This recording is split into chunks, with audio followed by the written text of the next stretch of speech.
Sir, marami nagtatanong, bakit daw po 780 yung global package natin? Ba't daw hindi 8,000? Ba't daw hindi 9,000 or 788? May science yan, or according to Feng Shui business expert, sinunod lang namin yung magandang digits. Kaya dyan kami nag-start. Yung infinity. So, infinity. Okay. Sir, anong pakiramdam na anytime pwede kang bumili ng Ferrari? Una, hindi ako impulsive buyer. Ngayon may Ferrari ako. Ngayon ko lang naging obvious kung ano yung mga goals ko before. 6 years ago, 7 years ago, nasa list ko yan ng mga goals ko. Pero kailangan paghirapan ko at pag na-accomplish ko yung goals na yon, yan yung reward. So kung makita mo may Ferrari ako, it's because yan yung reward. Reward. Anong may bibigay mong payo sa mga kumikita ng 7-figure a month? I suggest magsama-sama tayo. The fact na nandun ka sa top 5% ng taxpayer in our country, kukunti lang yan, yung community na yan. So kung hindi pa yan magtulong-tulong, magsama-sama, magbe-brainstorm kung ano yung next thing na gagawin, may mahuhulog. May lalaki yung ulo, magiging arrogante, mayroong mga hindi sila marunong lumingon sa pinanggalingan, so lalaki ulo. So para sa akin, since kukunti na nga lang, dapat sama-sama at laging nag-uusap. Ang sad story, or sabihin na natin na hindi madalas mangyari, is paano natin tanungin yan kila Ayala, Henry C., ano ang itsura na nandyan sila, paano sila mag-usap. Of course, hindi sila nagkikita at mag-meeting man lang. Hindi gaya natin, ang dami natin chance na magsama-sama and everyday magkita-kita. Kasi pag hindi mo ginawa yun, madaling mawala doon, madaling mawala ka or mag-backslide. So, in short, for you to become super successful, need the cooperation. Not only the cooperation, pero kailangan laging magkakasama because yung influence ng mga taong nandun din, mas malakas. So, laging dapat nag-uusap. Sir, sa mga magsisimula sa AIM, anong advice mo? 3 heads or 7 heads? Well, over the 9 years, obviously, Roy, ang the best is 7 heads. 7 heads. Okay. Para ka nagtayo ng 7 franchises na iisa lang yung sistema. So, very effective yung 7. Based sa experience natin. Over the last 9 years, mas successful yung 7 accounts. Saka yung mga top distributor natin, sir, lahat yun naka-7 heads. Laging naka-7 heads yan. Lalo na, I'll name a few, Mr. Joseph Lim, Maylin, Carlo, ikaw. So, obviously, maganda 7 heads. 7 heads. Sa nagsisimula ulit, do you think 5 times attend ng NDO is enough? For me, hindi eh. Yeah. Success is a process. So, learning is also a process. So, kung matututunan mo yung negosyo ng mas mabilis, mas maganda. Now, NDO is like, sabihin na natin ito yung motivation mo. Every time nagda-die down yung motivation mo, attend ka ng NDO. So, kahit ako, ma-attend ako ng mga ganyang training para yung motivation ko laging nasa tip-top shape. So, walang ibang magta-take care ng motivation mo, kundi ikaw lang. So, I think 5 times na NDO hindi enough. So, pag nakikita mo nag-slide ka, backslide ka, 10 ka lang.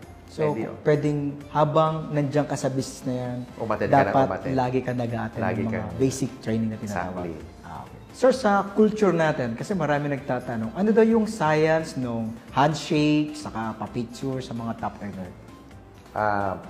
Ganito na lang, Roy. What if nakita mo si world champ, Manny Pacquiao, sa isang elevator, kayong dalawa lang, ano gagawin mo? Di ba, makipag-handshake ka, magpapapicture ka. Yes. Why? Simple lang. Yung science doon, you get the positive energy. Okay. You get the positive energy, definitely. Mahawa ka talaga. Mahawa ka. May inspire ka over the next 2 years, 3 years, or probably for the next lifetime. Dahil you had a chance na ma-meet yung isang kakaisa-isang world class. So, every time pala makakita ka ng mga top earner, successful na tao, or handshake, or lalo na sa AIM Global, kultura natin yun eh. So, after the seminar, after the OPP, malapitan mo yung speaker, may pag-picture ka or selfie. So, wag na wag kang papayag na hindi sila makamayan. Exactly. Wag na wag kang papayag na hindi mo siya makamayan. Okay. Kailangan ba nating makipag-compete sa ibang company? Palagay ko hindi. Bakit, sir? Iisa lang yung mission to get away with the poverty line. Poverty. Yun ang talagang mission mo. So, dapat magkatulungan. Dapat magkatulungan, walang siraan, iisa lang yung industriya natin. Pagalingan na lang ng products. Dapat, pangalawa, marketing plan. So, dapat masaya tayo pag umaangat sila. masaya lumalaki tayo, sila. maangat, lumalaki sila. Para lumalaki yung industriya ng masaya at kagiliw-giliw para we attract more participants. Yes. Ayan. As a Chief Finance Officer, magkano yung pinakamalaki yung napermahan na cheque ng isang distributor? Secret, pero pinakamalaki was 7 million. 7 million. Hindi ko nababanggitin kung sino. 7 million. 7 million. Wow, sa isang tao. Sa isang tao lang. Grabe. A few years from now, magkano ang nakikita niyong income ng top 1 ng AIM Global? Sa bagong program na ilalabas at ilo-launch natin sa May 31, dodoble yung mga kinikita ng top earner ngayon. Dodoble. Dodoble. Kumikitang... Surprise yan. Surprise. Kasi sa May 31 pa siya lalabas. Although sa inyo mga Directors Club, malalaman nyo na yan bukas. Bukas. Pero... So, aabangan talaga to. Aabangan talaga to. to. Aabangan to not only the Philippines, pero dun sa mga nasa ibang bansa na nag-aim global.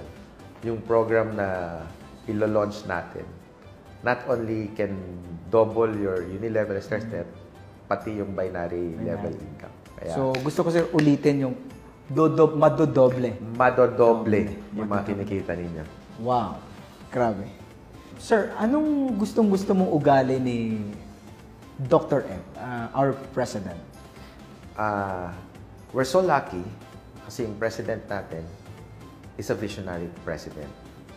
Yung nakikita natin ngayon, mga panahon na to, was planned 9 years ago. Ito yung nakikita niya. That's why we're big today. And kami naman ni John Aspirin, tsaka ako, supports him 100%. That's why we arrive what we are today. Kung ano yung mga original plans niya. How about John Aspirin? Anong masasabi mo kay John Aspirin? Describing Mr. John Aspirin, talagang ang tag niya is Mr. Excitement ever since. And along the journey over the 9 years sa AIM Global, yan yung kailangan na kahit isang tao na dapat masaya siya sa ginagawa niya. So na-push kami na ganito katagal na ginagawa namin ng bagay na masaya. So siya yung apoy. Siya yung apoy, siya yung excitement, siya yung fire. Na lalong pinapaapoyan. Oo. Anong ma-advise mo sa mga Hall of Famer natin ngayon? Like sila Carlo, si Maylene, si Joseph, si Kuya E. Anong ma-advise mo sa kanila? Yung mga Hall of Famers natin, kukunti lang. Ito yung mga cream of the crop. So, hindi na sila newbies sa negosyo. Their ideas, their experience, yung kanilang mga suggestion. This is what AIM Global is all about. It's pro-distributor type.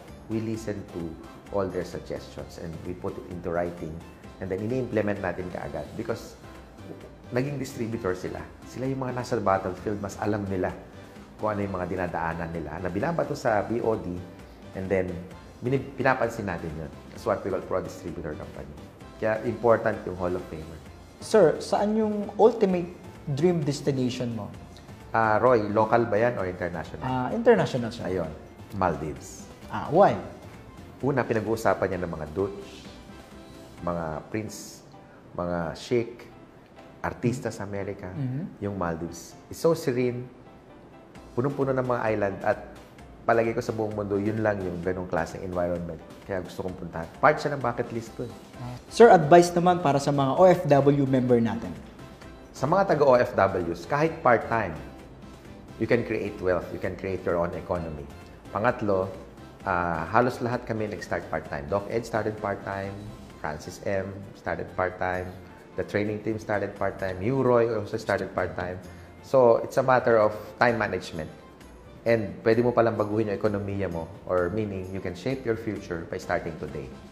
And pangalawa, para pag uwi mo, meron kang negosyong na-establish. Hindi kagaya nung iba na nag-start as an OFW, padala nila lahat ng kinikita nila, and eventually, 3 years, 5 years, sometimes even long as 20 years. Hindi sila nakakaipon dahil lahat napadala sa mga pamilya na nandito sa Pilipinas, which is napunta naman sa mga bayarin, sa tuition fee, which is napupunta sa maganda. Kaya lang, yung mga hardworking na nasa ibang bansa, wala silang na-establish na negosyo. Kaya pag uwi nila, wala silang trabaho, wala silang naipon. So, here as OFW plus AIM Global, you can start part-time Now, pag dumating yung time na magpareho na yung income mo, you can decide which is, you can go back home, you can do it full-time kasi malaki na nga, like marami na nangyayari ngayon as members ng AIM na nag-uwian na kasi mas doble na yung kinikita and nandito na sila for good. That's one of our mission, lalo na sa mga hardworking OFWs natin. Gaano ka-importante ang good health sa success? Well, as I've said, it's hard to live with a high-performance life with a low-performance body. So, importante yung health when working on your success, especially financially. Kasi paano ka makalabas ng bahay kung may sakit ka? Paano ka makikipag-usap sa tao kung may problema ka sa health? And this is the best business na alam ko na pwede natin i-share sa buong mundo by maintaining good health. And at the same time, pati sakit mo sa bulsa naaayos. Sa kapamilya natin sa AIM, local and international, dahil 9 years na tayo ngayon, sir, anong message nyo? Una, Roy, papasalamat ako sa iyo sa mga questions mo sa interview. Sa mga kapamilya natin, una masabi ko congratulations. We've grown big. The products are all creating tremendous results. Many lives has been, changed. And I want you to become part ng family to spread the good news. And over the last 9 years, yung phenomenal growth, I mean by numbers, is obviously these are the legends are made of. So you join us, we're gonna help you. We're here to help. Actually, the business is working, the products are creating tremendous results, and the business system is working well globally. Kaya malay nyo, kayo nagsusunod na milyonaryo by just simply watching this video. Thank you very much, sir. You're welcome, Roy. Maraming salamat sa oras. Happy business day. Thank you, thank you.